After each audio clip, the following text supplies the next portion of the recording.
So I decided to take cold showers for 30 days. All right, so this is the first day of 30 days for the cold showers.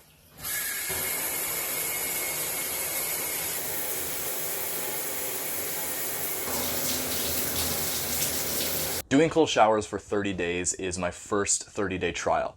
It's a new series on this channel, and it's where I want to focus on just trying things out for 30 days and documenting the entire process every single day so I can see what changes over time. I read online about certain claims that are made about doing cold showers and what can happen and what kind of benefits there are, and so I chose measurables.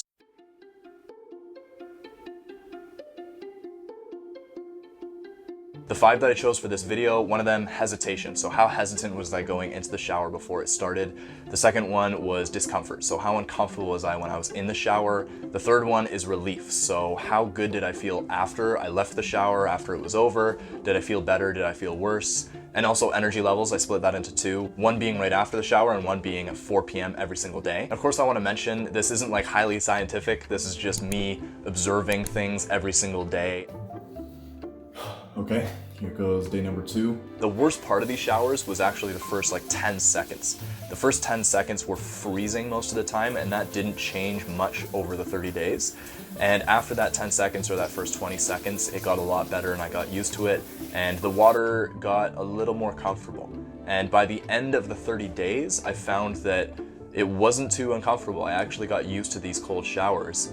It was definitely something I would say was an overall benefit to my life, and there was actual real change. I noticed the discomfort right in the beginning was really high. I mean, I went in there and it was freezing. And then over time, the cold water seemed to affect me less.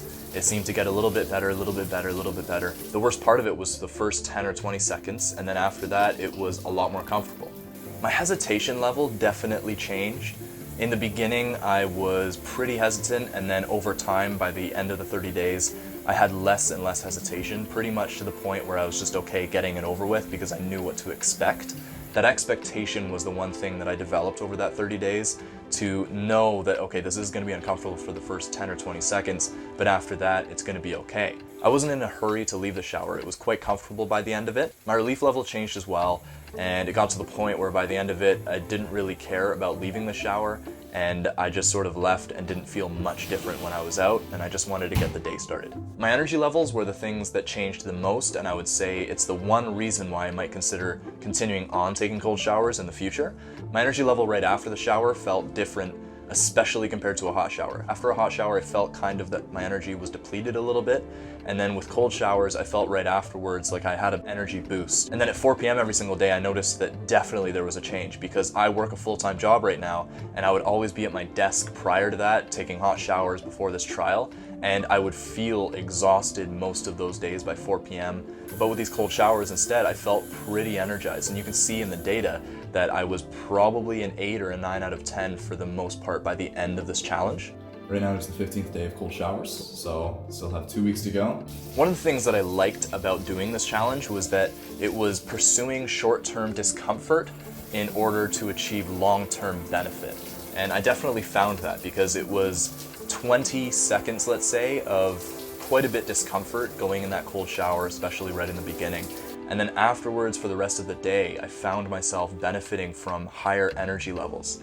And that was something that was really cool. Hey, this is me after a week of not doing cold showers and instead going back to warm or hot showers. And I had to make this video because for the past week, I have had a lot lower energy levels compared to when I was taking cold showers. And then today, I really needed to get a lot of editing done. So I was like, okay, I need to find a way to boost my energy levels. Let's try to take another cold shower and see if that can boost my energy for the whole day, sort of thing. And I took it. It gave me really good energy levels throughout the entire day. And it's 10:30 p.m. right now. And for the past week at 10:30, I've been ready to go to bed. Whereas right now, I am wired and ready to stay up for another couple hours and edit some videos. I found that fascinating. I hope that you do too. So keep watching the video. All right, this is it. It's my final day of cold showers. It's not too bad. Not too bad. Drop the soap. I hope you enjoyed this video as much as I did making it. It was really cool doing 30 days of cold showers. and pursuing that discomfort and getting that energy level and observing things that changed over the 30 days, I found this video to be quite surprising with how much things actually changed, and I definitely recommend you doing it yourself. The one question that I want to answer about this is, will I continue doing it? And the answer is yes and no. I'm not going to do it every single day, but I definitely will consider it, especially on those days where I feel my energy is a bit low. Anyways, that's the end of this first 30-day trial. This has been 30 days of cold showers, and here's the first hot shower that I've had in over a month. Take care for now, and stay practical. Yeah, your heart is a sun, and it shines as it opens. Well, your heart is a sun, and it shines as it opens.